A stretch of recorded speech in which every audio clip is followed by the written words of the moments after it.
Let's talk about some of the research that is currently being conducted.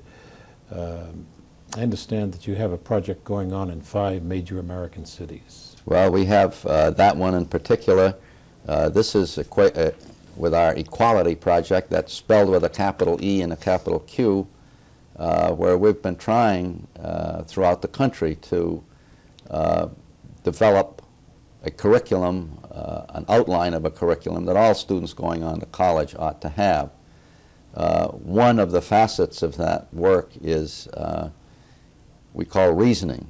Youngsters ought not just to be able to read and write and speak and listen and do math, but they ought to be able to think about it and reason.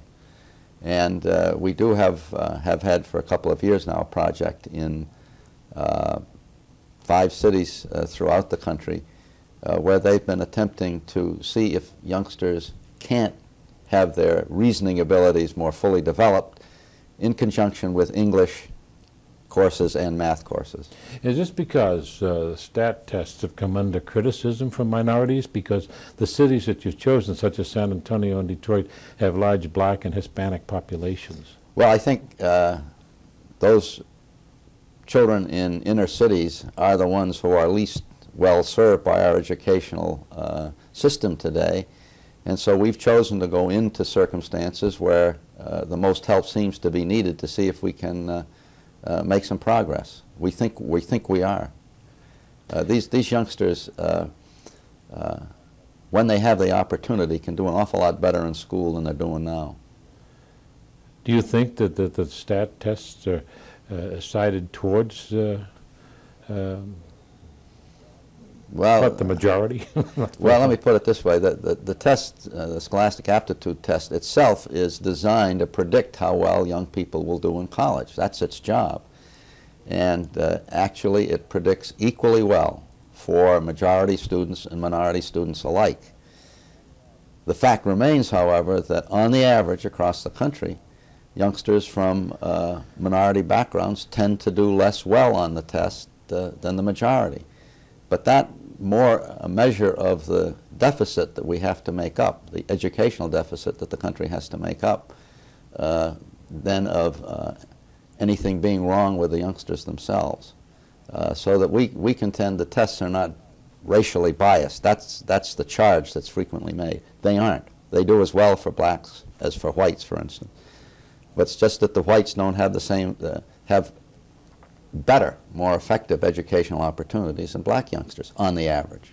I always have to say on the average, because there are lots of white youngsters who don't do so well on the test and an awful lot of black youngsters who do real well. So we always just have to say on the average. And that's the reason for your research in these major cities. Yeah, to see if what we can do to help young people in inner city schools try to get their educational service, if you will, to them up to where it is for the others. Criticism has been aimed at the current administration for their lack of funding and educational projects, cutting of some funds and so forth. Do you think education has suffered at the expense of the administration? Oh, I think it has some, but I don't think education has suffered as heavily as the administration would have liked it to. Why would the administration like it to suffer? Well, I think the administration's position in budgetary matters is to cut back wherever you can, and I think what the Congress has done in resisting the administration in these matters is to declare and demonstrate its interest, and I think the interests of the majority of the American people, in the importance of the educational process. It's a hackneyed phrase and it gets used often, but it's true that our young people are our most important natural resource, and we need to develop them. But we've heard that said by both Republicans and Democrats. That's right. Time and time again. That's right. No, I think that the administration's interest has been budgetary, to cut back and to, if you will, turn more responsibility for lots of social services, particularly education, to the states. And I think the states, by and large, have done a good job of picking up the slack and making up for what the federal government hasn't been doing. But there are differences among states economically. And I think that there's an important role for the federal government in helping to even out the differences in serving underserved youngsters. An important role in making up the differences among states, just as I think a state in itself has a responsibility to make up the differences in the funding of educational resources in the communities, because the communities in every state differ widely in what they can put into education. So I think it goes from the local community to the state to the federal government. What's happening is that the federal government's been trying to push it more back down to the states and the local authorities. Speaking of financing, there's some criticism about getting forms for student financial aid. What is the general picture? Well, this year we have a particular problem that's a result of the congressional action in what's called the reauthorization of the Higher Education Act. That's the act that provides financial aid to students. Because of the lateness of the passage of the law and then the time required by the Department of Education to issue regulations, we're just about a month behind in getting forms out to the schools for youngsters to use in applying for financial aid. And the message we want to get out this fall in particular is that not to worry, there are funds available. Don't assume that because there aren't forms to apply for aid that there isn't aid. There will be aid. The forms will be there in December instead of now in February. And we're doing all we can to get them out fast. Only thing we'd say is to students and parents, when you get them in early so we can start processing them. Your talk here at Ball State University is about the assessment of excellence. Is that correct? In pursuit of excellence. In pursuit of excellence. What is the essence of that? Well, my point here is that there's been an educational reform movement going on in this country, I contend, since the middle 70s, when people noticed that average scores nationally on our SAT were going down. A lot of people took this as evidence of the concern they had about the schools. So the reform movement started back in the late 70s, and it's gathered momentum, focused originally through the early years of the 80s on the secondary school. What's happened now is the focus is on higher education. And my concern is that legislators, state authorities will try to treat colleges and universities in the same way they've treated school. And there's a great difference, because schools in this country are basically common and compulsory, and higher educational institutions are diverse and by choice. And by forcing institutions into a common mold through common assessment, it runs the danger of destroying that diversity that's one of the great strengths of American education.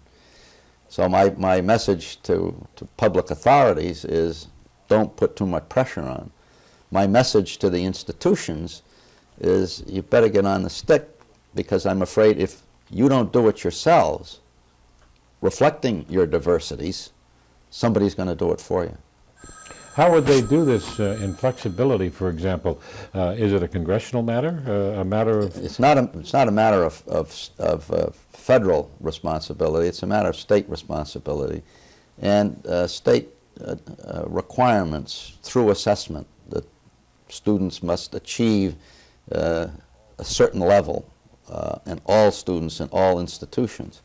And I just think in higher education that's wrong, because different institutions have different purposes. Different programs within institutions have different purposes. Technical, engineering, scientific on the one hand, the humanities, social sciences on the other. These all have different ways of teaching, different ways of assessing people's progress, and to try to force them all into a common mold, I think would be terrible. Isn't that attempted also through financial aid? Not conformity? Not so much. No, students, by and large, I think we've succeeded in giving students the choice. There aren't requirements that go with financial aid. It could be through other kinds of institutional support from state legislators. If you don't do it right, we'll withdraw your funding. But I think it'll be general funding, not student funding. I think the principle of giving students choice through financial aid is going to stay. What are the one or two most important problems facing higher education today?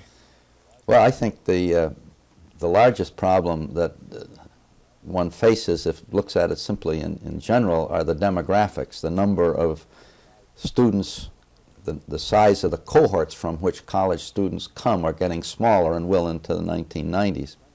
So that I think that generally speaking, the problem is one of maintaining enrollments.